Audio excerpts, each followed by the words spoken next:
Audio.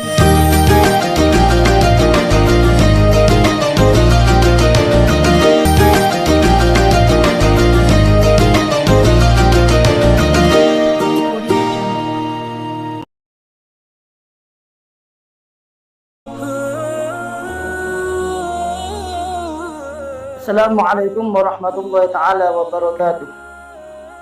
Alhamdulillahirabbil alamin wassalatu wassalamu ala sayyidina Muhammadin sayyidil anbiya wal mursalin wa ala alihi wa sahbihi ajmain, amma ba'd.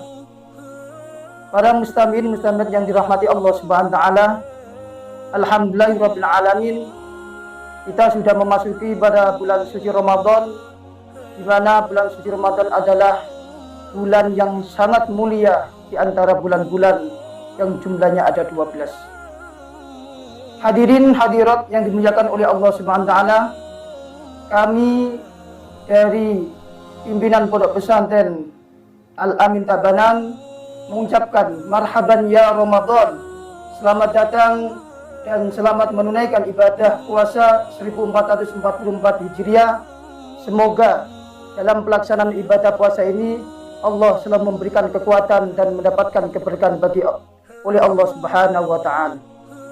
Hadirin hadirat muslimin yang dirahmati Allah, kami di sini akan memberikan materi tentang masalah amalan-amalan yang dilakukan seorang hamba di dalam bulan suci Ramadan. Di antaranya adalah kita diwajibkan untuk puasa Ramadan. Sebagaimana firman Allah, A'udzu billahi minasyaitonir rajim. Bismillahirrahmanirrahim. Ya ayyuhalladzina amanu kutiba 'alaikumus syiyam kama kutiba 'alal ladzina min qablikum la'allakum tattaqun. Wahai orang-orang yang beriman, diwajibkan atas kalian untuk berpuasa sebagaimana umat-umat yang terdahulu diwajibkan puasa pula, dengan tujuan la'allakum tattaqun, supaya kita semua menjadi orang yang bertakwa, insan yang muttaqin di sisi Allah Subhanahu wa taala. Itu adalah amalan-amalan dalam bulan Ramadan. Yakni kita sebagai orang yang beriman diwajibkan untuk melakukan puasa. Di mana puasa itu merupakan salah satu kewajiban yang harus kita jalanin sebagai orang yang bertakwa kepada Allah Subhanahu wa taala. Yang kedua adalah amalan-amalan dalam bulan puasa, yakni memperbanyak qiraatul Quran, tadarus Al-Quran. Kenapa kok Al-Quran di bulan suci Ramadan untuk kita perbanyak membacanya? Karena Al-Quran turun pada bulan Ramadan, yakni tepat pada malam tanggal 17 Ramadan, jadi pada malam Jumat. Kenapa Al-Quran diturunkan? Apa faedahnya? Apa kira-kira fungsi daripada Al-Quran? Dalam ayat yang lain Allah menjelaskan, wa nunazzil minal Qur'an ma huwa syifaa'un wa rahmatun lil mu'minin. Aku turunkan Quran, aku turunkan Al-Quran, kata Allah. Quran diturunkan sebagai syifa, sebagai obat penenang hati.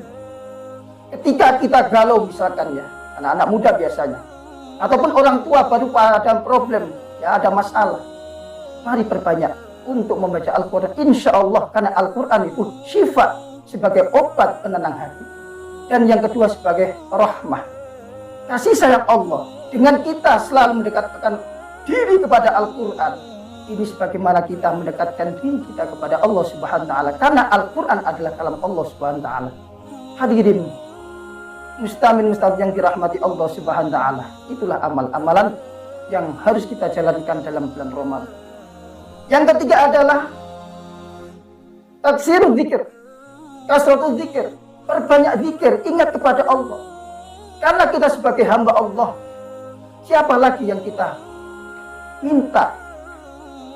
Zikir ini berfungsi untuk mendekatkan diri kepada Allah. Seorang hamba harus bisa mendekatkan diri lewat zikir.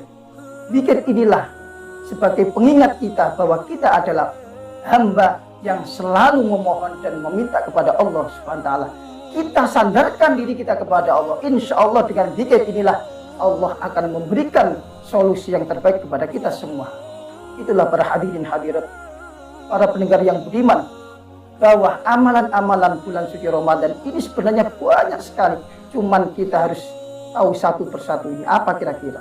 Jadi apa yang diwajibkan puasa tadi, apa yang kita perbanyak untuk membaca Al-Quran, apa yang kita perbanyak untuk berzikir, apa kira-kira tujuan dari mereka. Semuanya itu adalah taqarruban ilallah, mendekatkan diri kita sebagai hamba untuk Allah Subhanahu wa Ta'ala, biar kita itu dekat dengan Allah. Kalau kita sudah dekat Allah, insya Allah Allah lebih menyayangi kita. Ini adalah wasilah, ya, wasilah semua biar kita benar-benar menjadi orang yang muttaqin sesuai dengan perintah Allah. Jadi la'allakum tattaqun, tujuan dari berpuasa. Selanjutnya adalah amalan-amalan dalam bulan puasa adalah kasratut doa, perbanyak membaca doa. Mumpung kita masih dalam kesempatan di bulan suci Ramadan ini, terutama pada akhir-akhir, 10 akhir di bulan Ramadan, tanggal 21 dan seterusnya, inilah kita perbanyak terus, selalu kita dekatkan diri kepada Allah. Kenapa? Doa itu silahul mukmin, atau muhul ibadah, intisarinya ibadah. Selalu kita berdoa. Kata Allah dalam Al-Quran, ud'uni astajib lakum. Ketika kita berdoa terus kepada Allah, apa yang kita mau, insya Allah istajib lakum, Allah akan memberikan ijabah, akan mustajab, akan disembadani oleh Allah Subhanahu wa Ta'ala. Karena apa? Di bulan yang sangat mulia ini, marilah selalu memohon kepada Allah, ya Rabbana ya ilahana, ighfir lana dzunubana, ampuni dosa kami ya Allah, ampuni dosa kedua orang tua. Insya Allah dengan kasratut doa, mendekatkan diri kepada Allah, insya Allah Allah akan mengabulkan.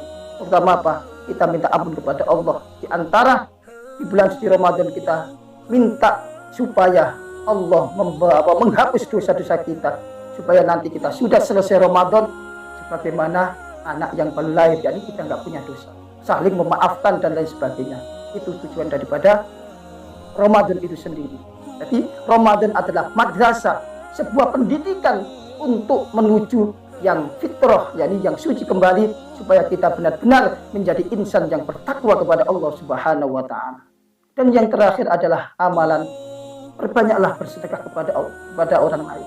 Ya, kita memberikan sedekah kepada orang yang buka puasa, ini sama nanti pahalanya bagaimana orang yang berpuasa. Makanya pada kesempatan yang sangat mulia ini, mari muhasabatun nafsi, introspeksi diri kita, sejauh mana kita bisa mendekatkan diri kepada Allah, sejauh mana kita bisa mengamalkan amalan-amalan yang ada dalam bulan suci Ramadan ini. Karena bulan Ramadan adalah bulan yang sangat-sangat mulia di hadapan Allah Subhanahu wa Ta'ala. Para hadirin muslimin yang dirahmati Allah, itulah di antara amalan-amalan di dalam bulan Ramadan. Semoga apa yang saya sampaikan ini bermanfaat pada panjenengan semuanya, dan terutama pada pribadi kami. Semoga bisa mengamalkan apa yang sudah diajarkan oleh Allah dalam kitab Al-Quran dan diajarkan oleh baginda Rasulullah dalam sunnah-sunnahnya, juga para alim ulama dalam kitab pengarang atau ijma' dan kiasnya. Dan semoga kita menjadi insan yang muttaqin setelah kita menunaikan ibadah 1 bulan penuh ini, dan akhirnya kita menyandang insan muttaqin dan bebas dari apapun. Dan insya Allah dengan keyakinan kita sebagai orang yang bertakwa, Allah akan mengijabahi doa-doa kita. Amin amin ya rabbal alamin. Kurang lebih dari kami, semoga bermanfaat. Wassalamualaikum warahmatullahi wabarakatuh.